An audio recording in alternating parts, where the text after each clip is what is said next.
তবুও বলে আব্বা আমাকে একটু মাথাটা বোঝা দেন, আমি নিয়ে যাব বাড়িতে, বলে কি না? অনেক সময় বলে না আমি নিয়ে যাব, আমারে দেন। কিন্তু বাবা তো জানে ও পারবে না, এটা তো জানে, তবুও কি করবে? কান্দে, মানে না।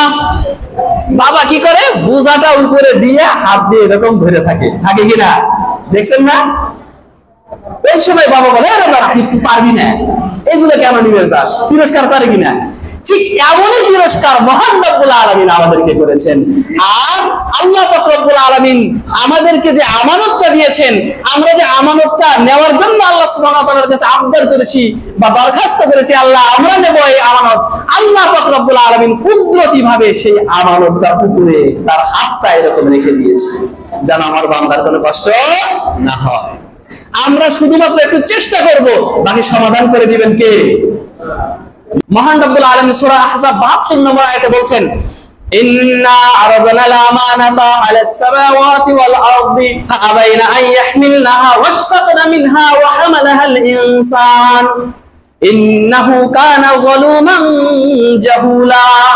মহান রব্বুল আলামিন এখানে বলছেন যে আমি এই আমানতটাকে, আমানত মানে কি, এর ব্যাখ্যা অনেকগুলো আছে কোরআন থেকে শুরু করে, মানে আল্লাহ সুবহানাহু ওয়া তাআলা বিধিবিধান যা আছে এগুলো সবই কি আমানত।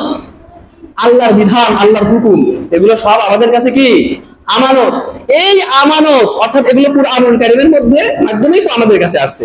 এই আমানত আল্লাহ পাক রব্বুল আলামিন জমিনে রাখতে চাইছেন, আসমানে রাখতে চেয়েছিলেন, পাহাড়ে রাখতে চেয়েছিলেন, কিন্তু ফাআবাইনা, তারা বলছে আল্লাহ আমরা এটা পারবো না, এই ক্ষমতা আমাদের নাই। অশফাকনা মিনহা, তারা ভীত সন্ত্রস্ত হয়ে পড়েছিল, তারা শঙ্কিত হয়ে পড়েছিল। তাহলে ও হামালাহাল ইনসান, আর এটা বহন করছে কি মানুষ। কে বহন করছে? মানুষ। আর আল্লাহ পাক রব্বুল আলামিন বলেন ইন্নাহু কানা যালুমান জাহুলা, এই মানুষ তো জালেম, এটা তো মূর্খ, পরিণতি সম্পর্কে চিন্তা করে না যে কি হবে।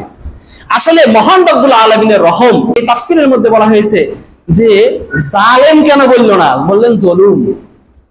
জালেম কইছে আমাদেরকে, এটা বহন করার কারণে কইছে তোরা জালেম হয়ে গেছাস, এটা কইছে।